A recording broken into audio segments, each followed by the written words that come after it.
Hi, my name's Phil. I like talking about politics, and in this video, I'd like to discuss the news that President Biden will not have a private meeting with new Prime Minister Liz Truss as he visits the UK, which is already in the UK at the moment, to attend the funeral of the Queen tomorrow.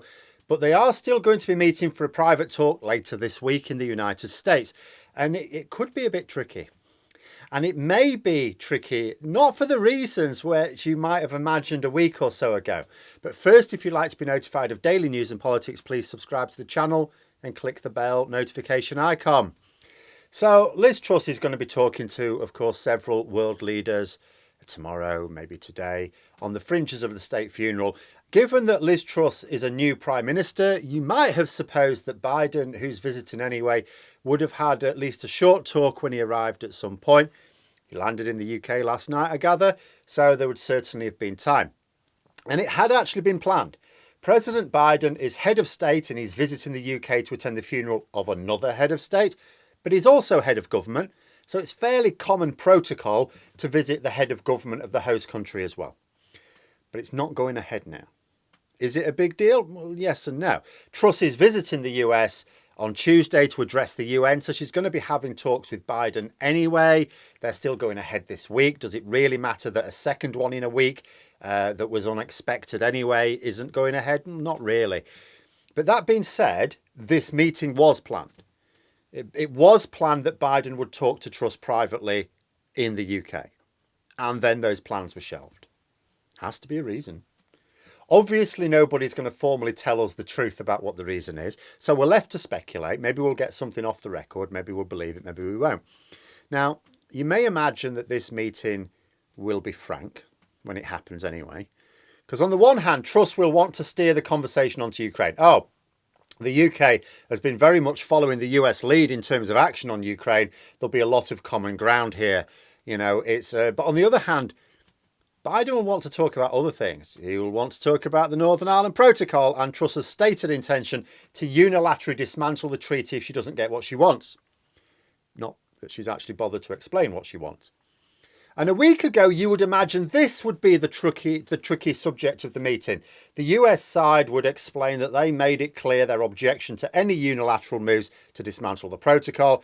The UK side would emphasise Truss's preference for a negotiated settlement, although I wonder what she means by a negotiated settlement, because she's been reported to have said recently that she intends to get the EU to agree to her terms, not by negotiation, but by pointing bayonets at them. Metaphorically, I'm sure, but still not really the language of negotiation as I understand it.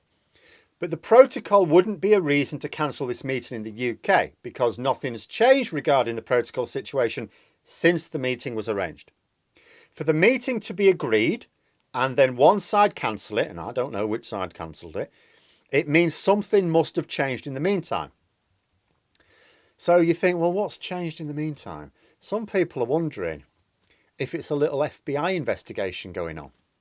The Times has been reporting that the number 10 Downing Street Chief of Staff has been interviewed by the FBI over election bribery related to Puerto Rico. Mark Fulbrook is basically Liz Truss's most senior advisor. Think Dominic Cummings of the current government. Only he's more like a normal advisor. He's less prone to attracting the spotlight, although he's caught the spotlight good and full here. He's just been interviewed by the FBI, as I said, on an extremely serious matter. He's believed to be potentially involved in a conspiracy, to coin a phrase, to steal an election on American soil. Tricky. Would be a tricky position Truss finds herself in as she attempts to build a relationship with the head of the most powerful government in the world. But there are other links as well. Fulbrook is potentially involved, as I say. Innocent till proven guilty, but he's considered to be likely to be involved. But the person at the centre of the investigation, the one who's carrying out the bribery and corruption, the one who has attempted to directly subvert American democracy by bribing Puerto Rico's governor to sack the financial regulator for their own selfish gain. This person's a major Tory party donor.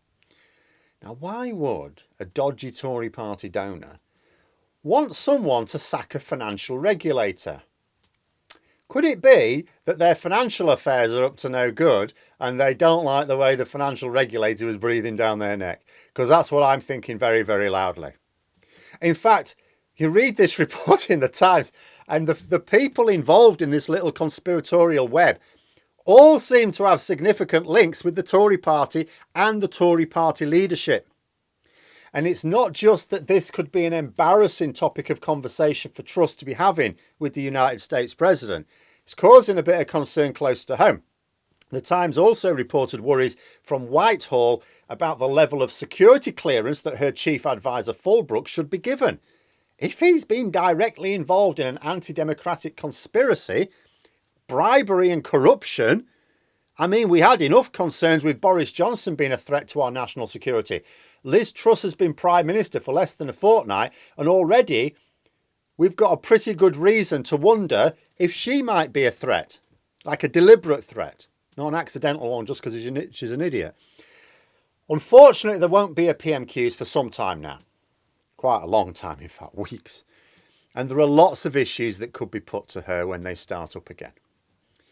But I do wonder if Starmer may want to question Truss about what she knew of this before appointing Fulbrook her chief of staff, and if she hasn't sacked him before Starmer's let loose on her again, which unfortunately won't be until well into next month, what assurance can she give MPs that keeping him in post doesn't represent a threat to our national security?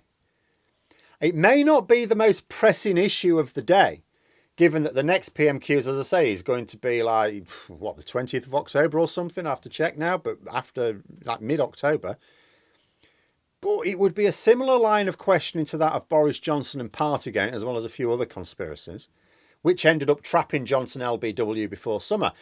Of course, maybe Truss will see the danger. Maybe she'll remove Fulbrook before she faces scrutiny over his appointment.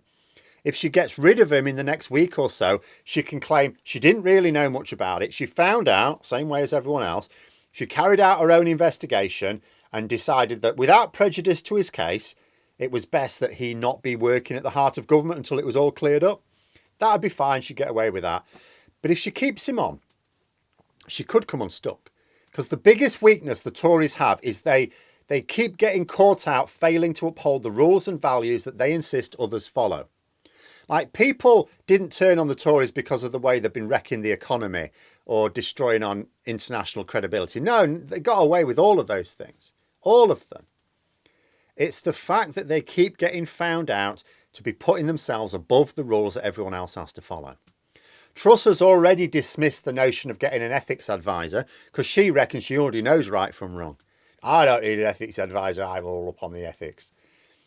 Giving a man top-level security clearance who is being actively investigated by the FBI on suspicion of corruption and conspiracy may just look like, if she can tell the difference between right and wrong, that she's on the side of wrong.